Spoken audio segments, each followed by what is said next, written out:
Hello, I'm Ollie and this is Criminolly, where I talk about crime, pulp, horror, that kind of thing. Today, everything I read in GarbAugust.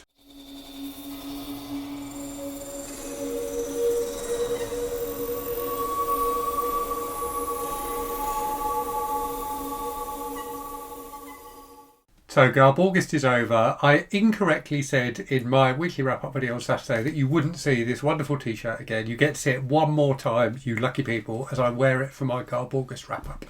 So hopefully you took part in GarbAugust and hopefully you had as good a reading month as I did. I had a really fantastic month. I read some wonderful, wonderful trashy books. I haven't yet decided what my favourite was. I need to try and figure that out before the end of this video.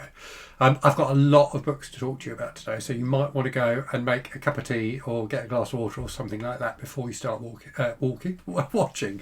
I've got 40 books to talk to you about, so I might be a bit exhausted by the end of this, and so might you, so apologies for that.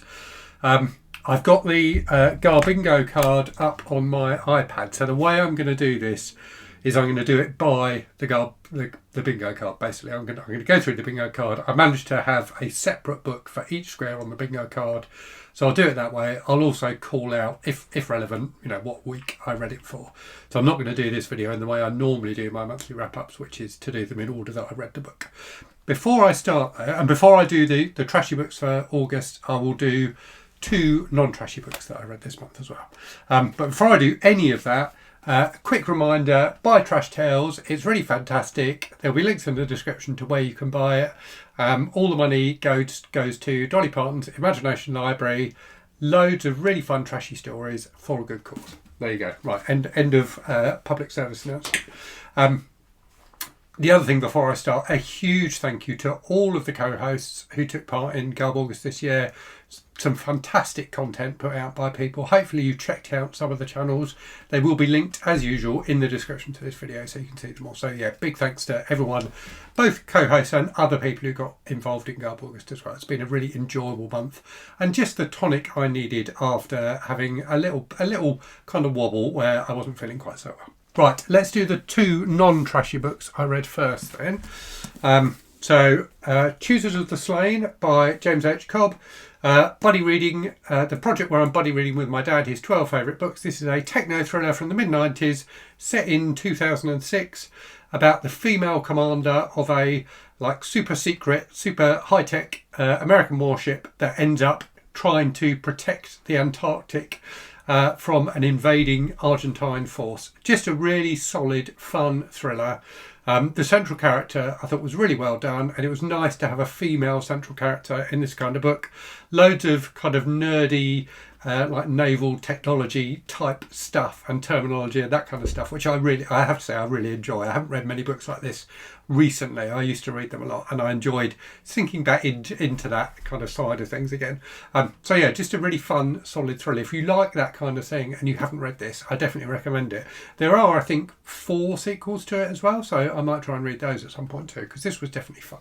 I've cleared my TBR cart. You can't see it because normally you can just see books here. I've cleared my TBR cart, so I've actually got space to put books as I talk about them. So that was the first non-trashy thing I read. Second non-trashy thing I read was The House at Devil's Neck by Tom Mead. I've done a review of this on the channel, so a really fun Golden Age style mystery, very entertaining, very twisted, or twisting in terms of the plot.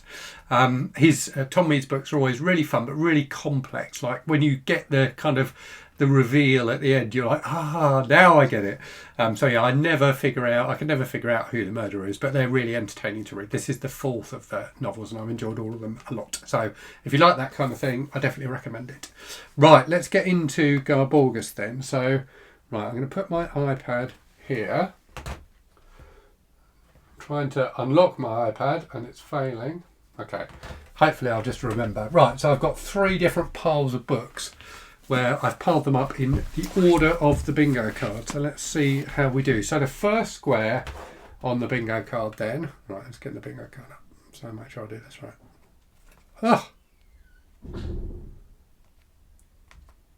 Right. The first square on the bingo card was Celeb Memoir. Where can I put that? Right, let's put that there. Sorry, this is even less professional than normal. So, first square on the bingo card, celeb memoir. I read Carsick by John Waters, the film director, which is John Waters hitchhiking across America, going from San Francisco to Baltimore, or is it the other way around? Actually, it was Baltimore to San Francisco, I think. It was really fun. It was not perfect. The problem with it is it's in 3 parts. The first part is John Waters imagining what the worst possible trip would be. The middle part is him imagining what the best possible trip would be. And the final part is what actually happened. And the what actually happened part is kind of boring compared to the other 2 parts. It's kind of sweet and heartwarming, and you meet some lovely people who really help him out. But it felt like something of an anticlimax after the craziness of the first 2 parts. But it is very, very funny at times and very, very filthy at times as well. He definitely earns his moniker of being the paper trash. Right, next up then, not a book. So I've got 3 things that I read for this.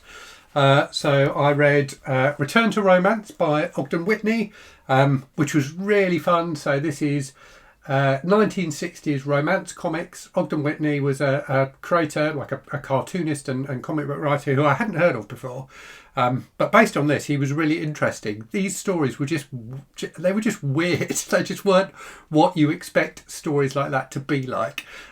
They were like really over the top and melodramatic and had like strange characters, lots of scientists in these stories for some reason, including one who ended up being a boxer as well.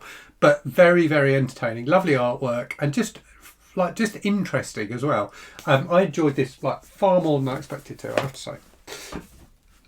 Excuse me.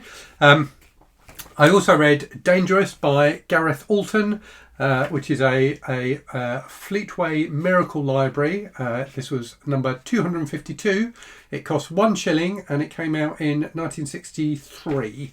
So this was a little kind of romance novel, like novella, I suppose, about this woman who ends up having to look after a girl who's younger than her, who's like in her late teens, early 20s, I think, who's like been in trouble, and she's like a bit of a hellcat. And she disrupts this woman's life, including disrupting her relationships. It was quite entertaining. It was definitely very, very much felt like a quite traditional person's view of young people in the 1960s. So that in itself was quite entertaining. I also read a People's Friend pocket novel. So very similar, actually. I guess you could probably trace the heritage of the People's Friend pocket novels back to the Miracle Library, in that these are, both were published, I think like a couple came out a month and you could subscribe to them, and they're just like fun little light novels. So this one, Ghost Train by Gail Richards, was about a couple of young people, a man and a woman, who end up investigating ghostly goings on in this town and like trying to trace back the woman's heritage to previous generations of her family who've lived there. And there's a bit of romance as well. So it was like super, super light. I think this was the first thing I read for GarbAugust, and it was a nice gentle easing in. So yeah, very, very light, but quite entertaining, quite amusing, reasonably gripping, decent, kind of mystery subplot, that kind of thing. Very good. Right, next up then, category romance. So the first thing I read for category romance ended up not really being a category romance, even though it was published as such. So that was Cotton Moon by Catherine Tracy, which is kind of like I would kind of describe it as like a working class version of Gone with the Wind, in that it's got similar themes to what I believe Gone with the Wind to be about. I haven't actually read it or seen the movie. So it's about the lead up to the American Civil War, told from the perspective of Southerners. But unlike Gone with the Wind, where I think all the Southerners are wealthy people, in this they are, very, very poor people. And it was actually really interesting. The central relationship is between a guy who's absolutely appalling, who's like a kind of slave master, like works on a plantation, being horrible to people all day, basically. And this young woman who's ended up having to marry this older guy for various reasons and is very unhappy with him. So that's kind of the central relationship of the book. But it follows that relationship and the family they end up having and the impacts of the war on them and on the family. And it was actually much better written than I expected it to be. definitely quite problematic at times in terms of its kind of portrayal of, like racial relations, I suppose you'd say, in the States back then, as you can imagine. But it was actually quite gripping, quite interesting, decent characters. I enjoyed it a lot. Right, so given that wasn't really a category romance, I also read this, which was definitely a category romance, which was really fun. So this was Run for the Roses by Eileen Bryan. This is about a young woman who's a jockey who ends up working with these two brothers who run a stable. They own horses and race horses. She ends up being a jockey for them. One of the brothers is like really serious and like very business minded, and the other one's a bit of a playboy, and the book is about which brother is she going to end up with, basically. And indeed there are bits of the book where it feels like it could be either brother, and there's a big mystery. She ends up sleeping with one of the brothers, but it's not obvious which one it is she's actually slept with. It was really, really fun. I really enjoyed it. The romance was decent, and the racing scenes were actually like really interesting, really gripping. It was super entertaining. Right, moving on then, local trash. So for local trash, I read a book by a local author, one who sadly is no longer with us, James Herbert. I had read somewhere, I think I googled like horror authors from Sussex or horror books set in Sussex, and I think Google AI, see this is where I went wrong, I think Google AI told me that parts of this book were set in Sussex. They aren't, or if they were, I missed them. But James Herbert did live very, very close to where I live, so it still counts. So anyway, Lair by James Herbert, his sequel to The Rats. Again, I did a review of this on the channel. This was really, really good, really well plotted, much better plotted than The Rats. A really good kind of storyline running through it, some great animal attacks scenes, not maybe quite as good as the set pieces in The Rats, but still really good. Really gory at times. Had a really fantastic opening third where he gradually builds up to the first attack and keeps on teasing the reader. I thought it was great fun. I had read it before, but not for decades. So yeah, that was good. Okay, next up then, a sequel no one asked for. So I read The Second War of the Worlds by George H. Smith, which was an interesting pop science fiction book from the 1970s. It turns out it's also a sequel to another book, which I forget the name of, by the same author. So the concept here is there's like this alternate Earth and related solar system. The Earth in that solar system is called Anwen, and people, for some reason, somehow can pass between the two. So it's got that kind of setup, which we've seen in other things like John Norman's Gore novels, like some of Edgar Rice Burroughs books, that kind of sci-fi setup. So the people on Anwen know that they're going to get invaded by Martians, and they've got access to a copy of War of the Worlds by H.G. Wells, which they've read. And it then ends up being, their planet getting invaded by Martians. There's lots of sharks in this book for some reason, and some interesting shark v Martian scenes. It was very, very silly. Oh, it's also got Holmes and Watson in it, but they're never called Holmes and Watson. They're just referred to as Mr. H and Dr. W. The whole thing was quite weird. I don't know what George H. Smith was smoking in the early 70s, but it definitely had an impact on this book. But it was quite fun. Right, so moving on then to Killer Animals. So for Killer Animals, I could have counted The Rats. There are some other books I could have counted as well, but the one I'm going to count is Killer by Peter Tonkin, which is a book about a killer whale, so published after the success of Jaws, funnily enough. And Peter Tonkin is a British writer. I think he's still alive and still writing. But writing a very different kind of book nowadays. So this is about an expedition to, I think, the Antarctic. Might be the Arctic. I always get them muddled up. I can't remember. Somewhere very cold, and the expedition gets stranded on like the ice floe. Basically, their plane crashes, and there's a killer whale who's been trained by the CIA to be extra nasty, and he's like harassing them basically. So it was really more of an adventure novel than a horror novel. It's got that kind of British exploration type vibe to it, but it was like solidly entertaining. The problem with it was the opening, where you get to see the kind of dastardly military people training this killer whale, and the killer whale reacting to that as you would if you were being trained by dastardly people.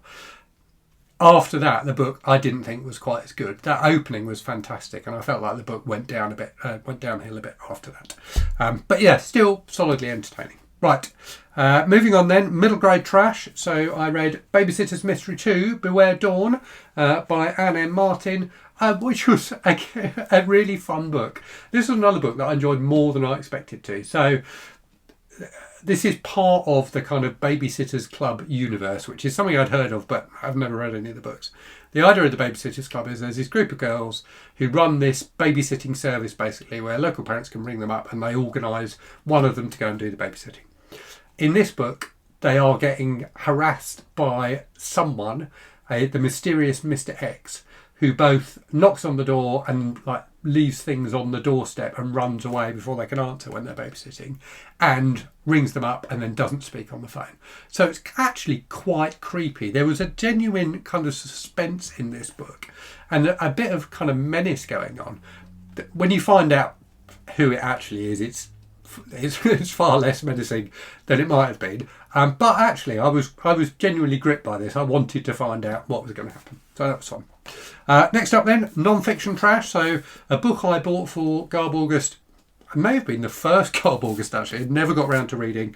I have now read it, Coffee, Tea or Me, so it says on the cover by Trudy Baker and Rachel Jones with Donald Bain.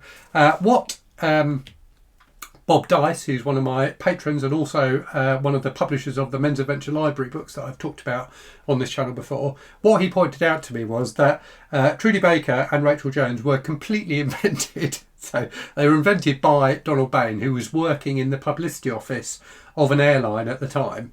And he wrote this book about the adventures, supposedly true adventures of some stewardesses to basically like drive up interest in air travel and cash in on the fact there was a bit of a public fascination with air travel and with stewardesses at the time.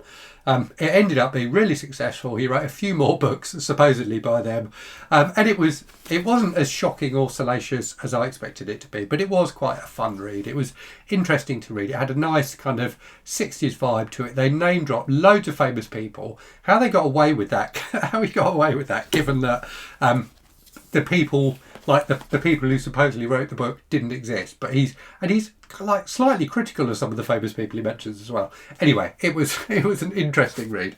I'm glad to be able to say that I've read it, even if I didn't love it. Right, next up then, novelisation. So I've got a few for this because I love a movie novelisation. So, right, let's just check everything's working. Yes, right. So, Dawn of the Dead by George A. Romero and Susanna Sparrow. I think George A. Romero's name is on the title. Is on the cover rather, just because people have heard of him, and he wrote the screenplay. I suspect he had no involvement in the writing of the book. So this originally came out with the movie in the 70s and has been republished, fairly recently with a new introduction by Simon Pegg, because Dawn of the Dead is one of those films that still people still are interested in, I suppose.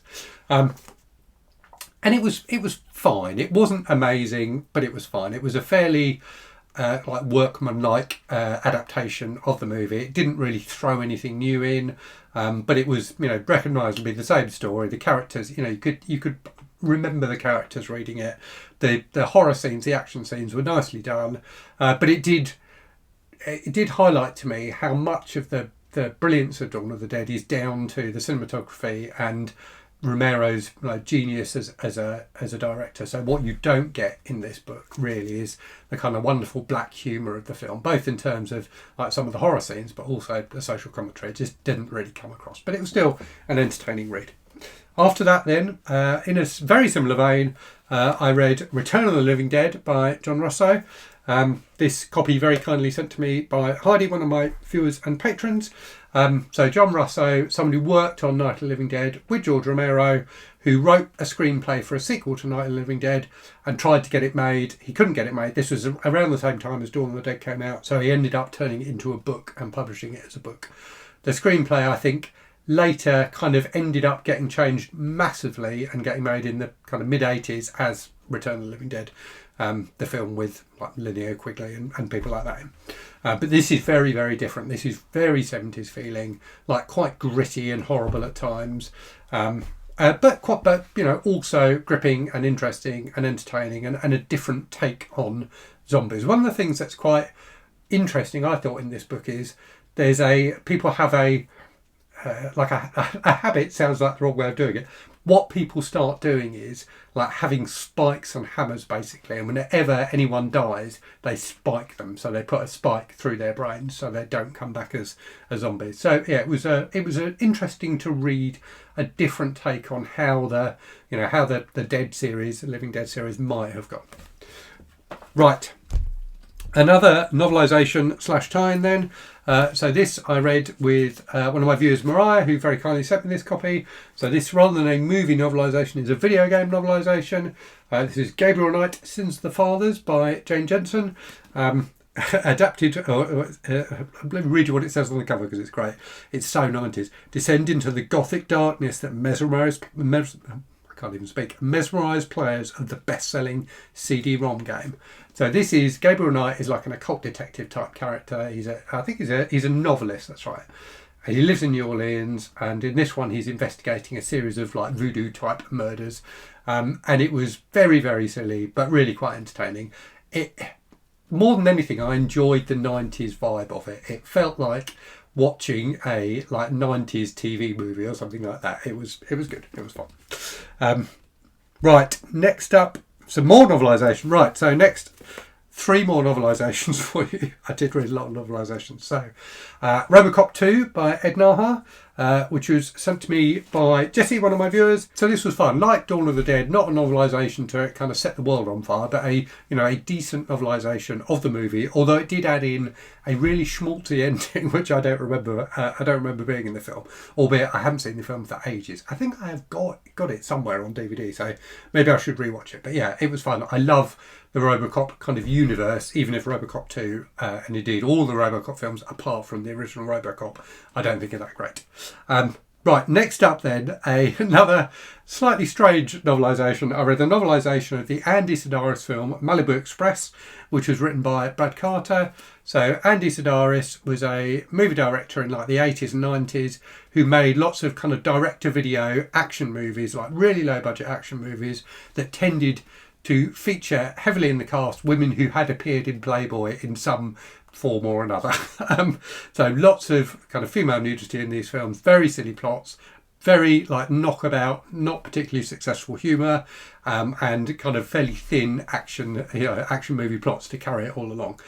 So the concept of there being a novelisation of a film like that was intriguing, and the novelisation is an accurate, affectionate, a novelisation of a movie where the person who's written the novel clearly, really likes the film and has a fondness for the film, and that came across in the novelisation.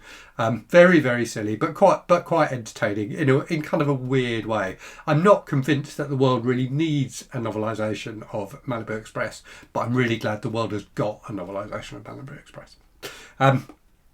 The other novelisation I read, some people may frown at me including in the trash part of the video, but that was No Country for Old Men by Cormac McCarthy. So Cormac McCarthy originally wrote No Country for Old Men as a screenplay, like John Russo with Return of the Living Dead, and couldn't get it made, couldn't sell it, so he turned it into a book.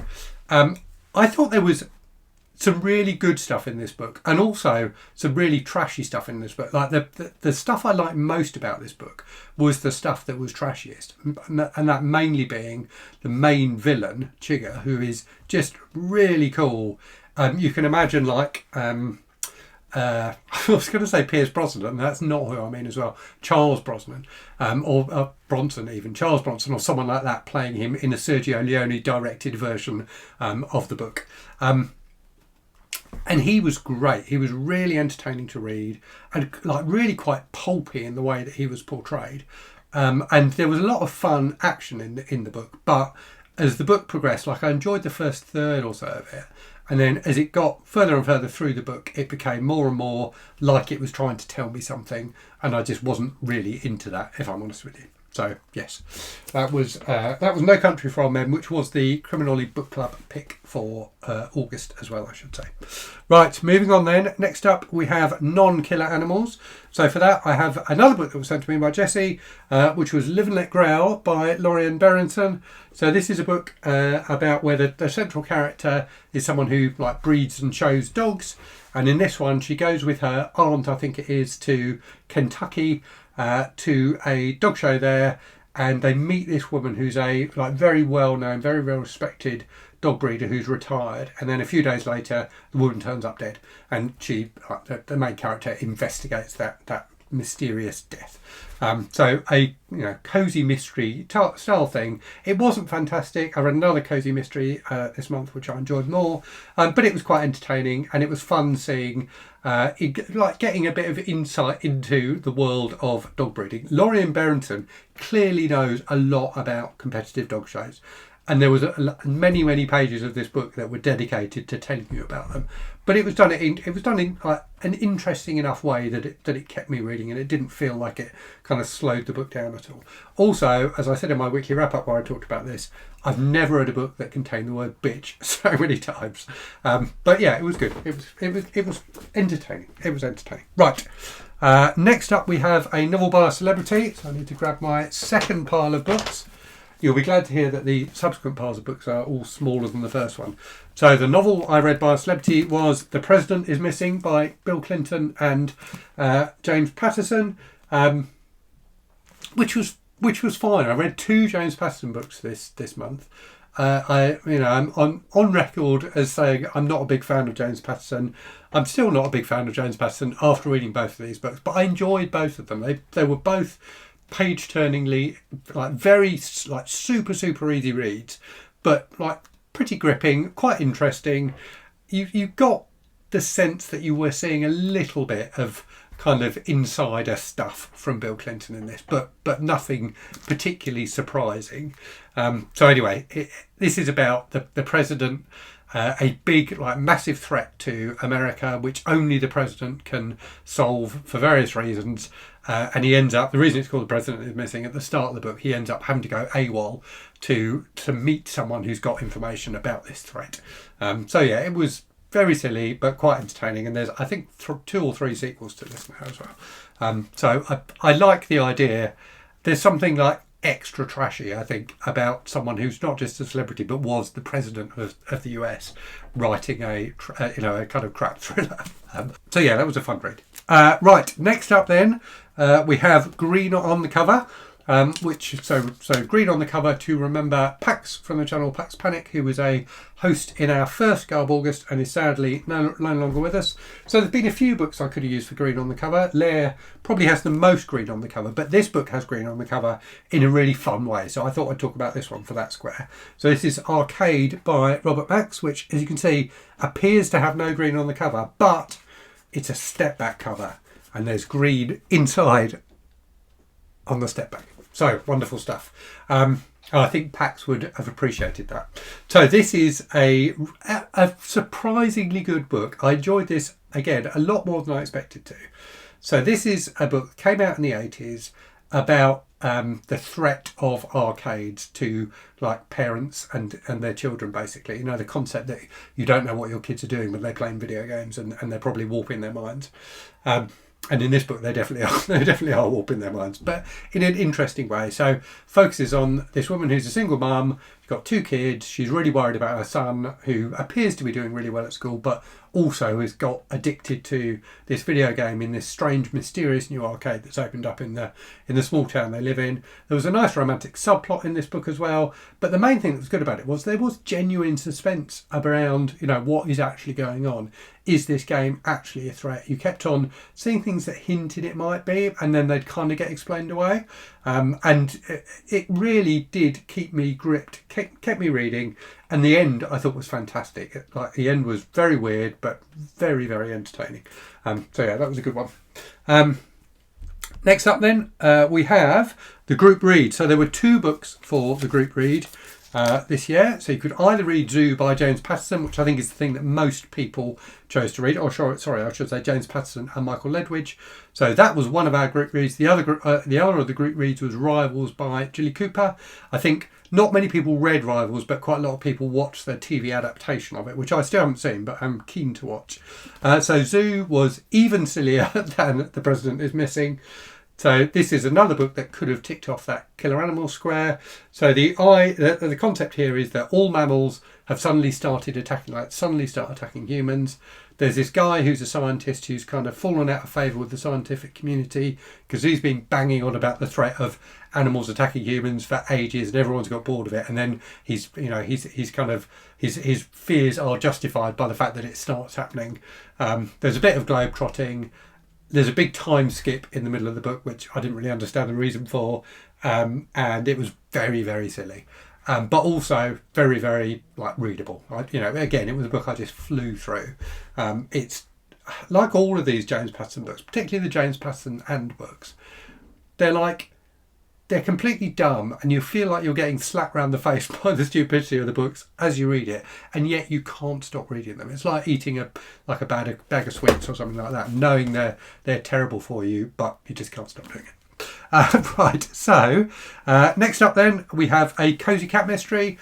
So read to remember Alice from the channel Alice and the Giant Bookshelf, another of our first year co-hosts who again very sadly is no longer with us. So Alice had a much-loved cat and was also found in mysteries. So we have a bingo square to remember her, where you read a Cozy Cat mystery. The one I read for that was The Cat Who Went Underground by Lillian Jackson Braun, which was really, really entertaining and amusing and fun.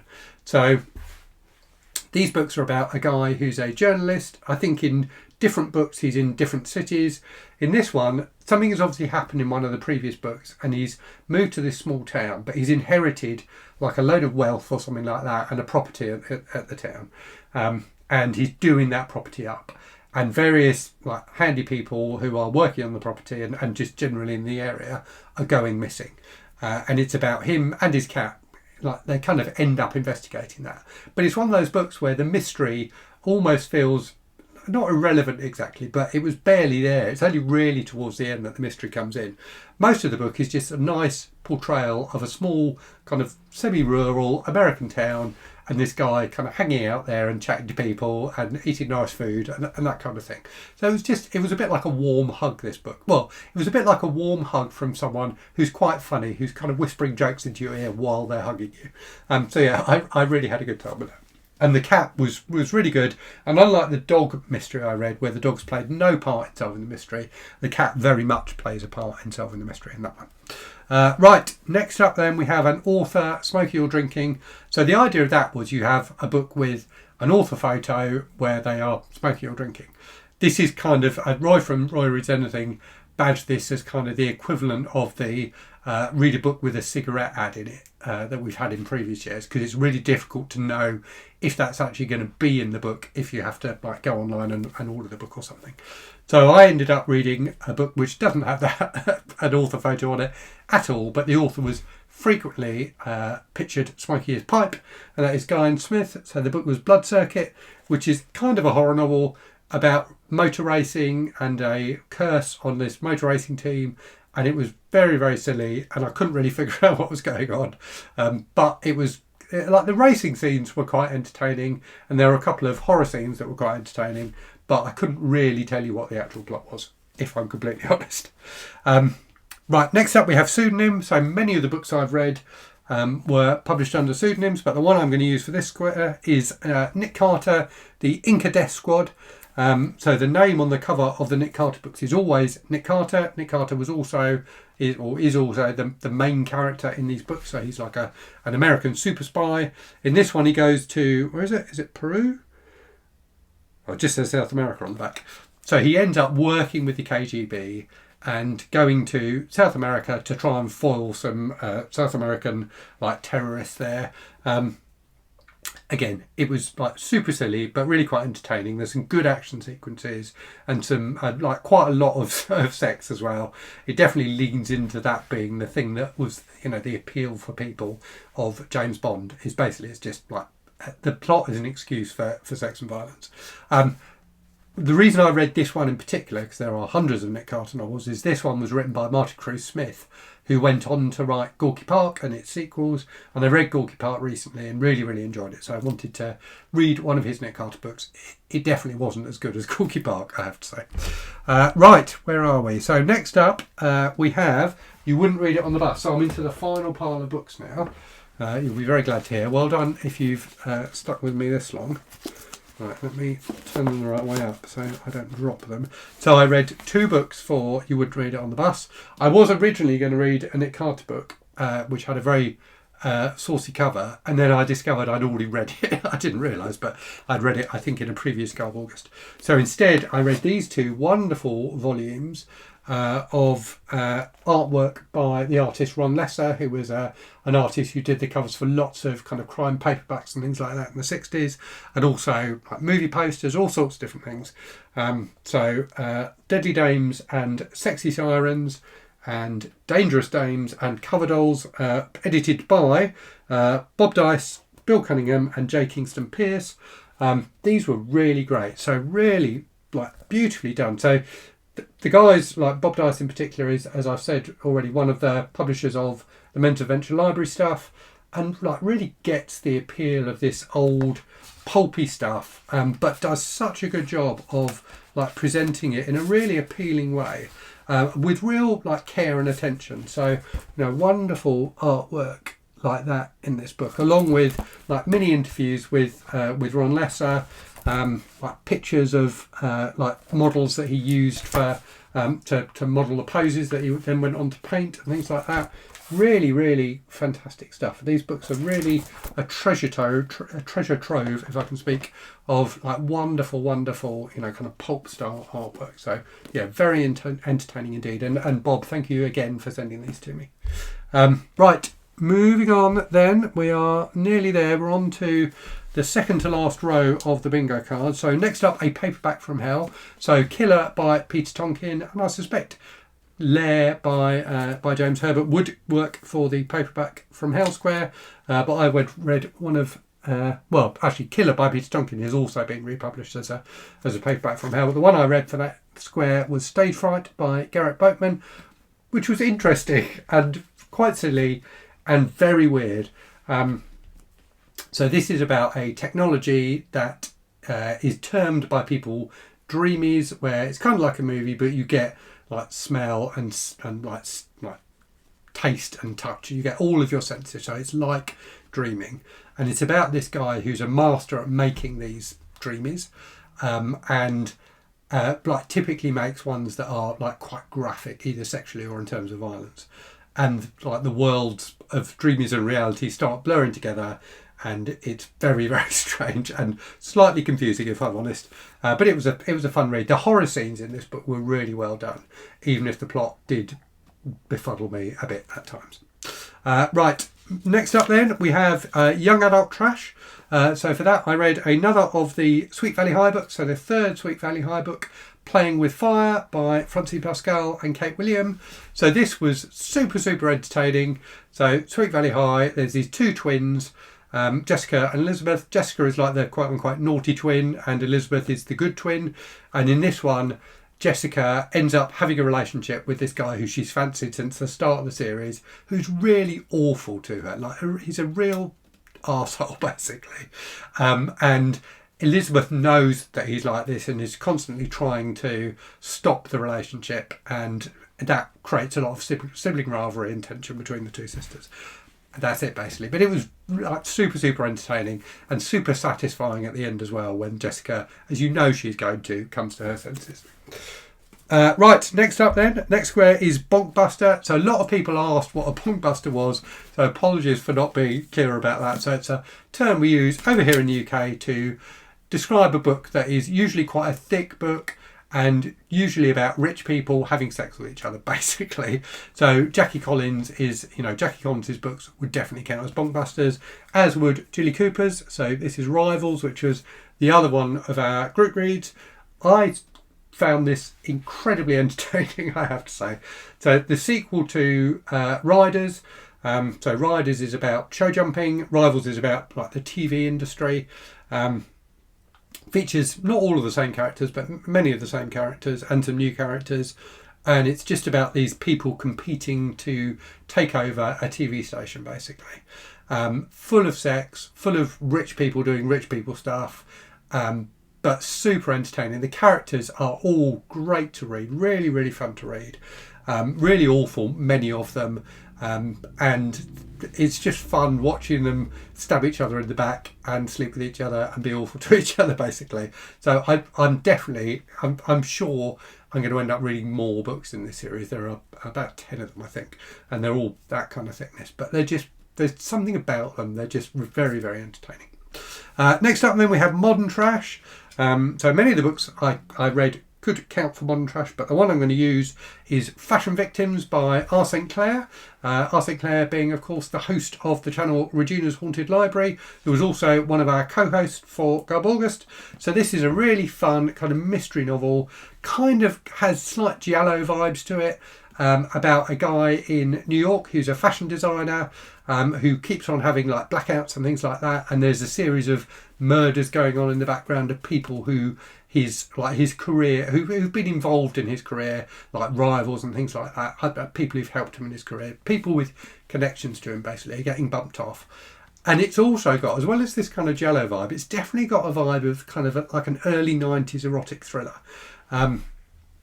In that there's a detective who's investigating these murders, and there ends up being this real sexual tension between the main character and this detective as well. I think, kind of Basic Instinct or something like that. It was really, really fun, really gripping. Did a great job of like keeping me guessing about what was really going on. Slightly like creepy and horrific at times, but also just felt very knowledgeable about the New York fashion industry. So it was interesting to read for that perspective as well. Right, next up then we have Men's Adventure. So for that we have Mac Bolan, The Executioner in Acapulco Rampage by Don Pendleton. So Mac Bolan, one-man army, going up against the mafia. In this book, he goes up against the mafia in Acapulco, and exactly the same thing happens as happens in all of these books, which is he defeats the mafia. He just defeats them in a different place. But I really love these books. They are complete trash, but they're very, very well done and very entertaining. Okay, we are nearly there. So next up we have vintage trash. So for that one, I read The Missing and the Damned by Jonathan Steele. So this was kindly sent to me a while ago by a viewer, Franz, with a wonderful backstory about how he remembered reading this book as a teenager and then as an adult had tracked down a copy of it. This is about a guy, like an ex-military guy, who discovers that there's this abbey that's got loads of treasure hidden in it, like treasure that was recovered during the Second World War. And it's about him trying to break in, like getting together a team to break into this abbey to get the money. So like a solidly entertaining kind of Brit-style thriller. Definitely doesn't justify all the exclamation marks on the front of the book, which say soon to be a major film, exclamation mark. I don't think it ever was. The Vatican's £30 million cash, the raid, exclamation mark, the robbery, exclamation mark, the abbey, exclamation mark, the horrors revealed, exclamation mark. There was a creepy order of monks in this book as well who do awful things. So yeah, it was again like super trashy but very, very entertaining. Next up then we have host recommendation. So I went into GarbAugust not knowing what I was going to read for this, and actually I have to put my hand on my heart and say I was terrible at organising host recommendations this year and making sure people heard about them. So if you failed to tick off that square on your bingo card, if you were trying to, then apologies. That was entirely my fault and not down to any of the hosts. What I ended up reading for this was Skirts Bring Me Sorrow by Hank Janssen, which I'd seen both Gavin from Genre Books and Roy from Roy Reads Anything talk about, not that book in particular, but the author. So Hank Janssen, again, was a pseudonym for, originally I think one British guy, but I think then other people ended up writing them. And this was through, I think, kind of the 50s, 60s and 70s, I want to say. So these are written by Brits, but American-style, hard-boiled detective stories set in Chicago, I think. This one, Hank Janssen, who's the main character, who's a reporter, gets it all. Basically, a body is discovered that's been transported across the country, and there's a whole like mystery around the guy who's died, who was estranged from his father, who was very, very wealthy, and this guy had left Chicago like 20 years ago, and apparently disappeared. And it's about Hank Jensen trying to piece together the parts of his life and figure out what happened to him and how he came to die. So, a book filled with like very cheesy, like kind of fake hard-boiled style language, lots of kind of quite salacious scenes, and these books were considered very shocking at the time, were like banned in many cases. I think the author was actually sent to prison for a while. So in the UK they were like really frowned upon. So they, definitely were considered trash by society at the time when they came out. But yeah, it was an entertaining read, and glad to have read some Hank Jensen. Right, next up then. Actually, that is the bingo card done. So if we think quickly about the weeks. So the first week was Anything Goes. So anything I read could have worked for Anything Goes. Second week was Cozy Trash, and I read in particular like the middle grade trash, the YA trash, and those two animal mystery novels for Cozy Week. Week 3 was Shock. Oh no, week 2 was Shock Value. Week 3 was Cozy Week. So for Shock Value, I read Graham King's Kill Test, which was quite amazing. I really enjoyed this. So this is a book about a company, this like mysterious shadowy company that organises fights to the death between people and then films those fights to the death and like pipes them into disused cinemas and things like that.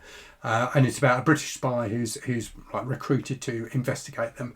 It was like super over the top, super cheesy, had all these scenes talking about how society had got to this point where, murder on screen was what people wanted to see, which had some like factual stuff woven into it as well.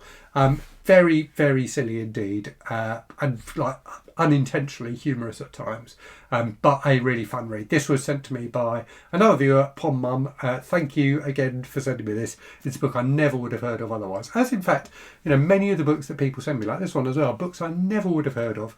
And I love that about having this channel, is getting recommended and sent like weird and wonderful books that would have just passed me by otherwise. So yeah, I enjoyed that a lot. So that I read for Shock Value Week then, and then the final week was Apocalypse Week.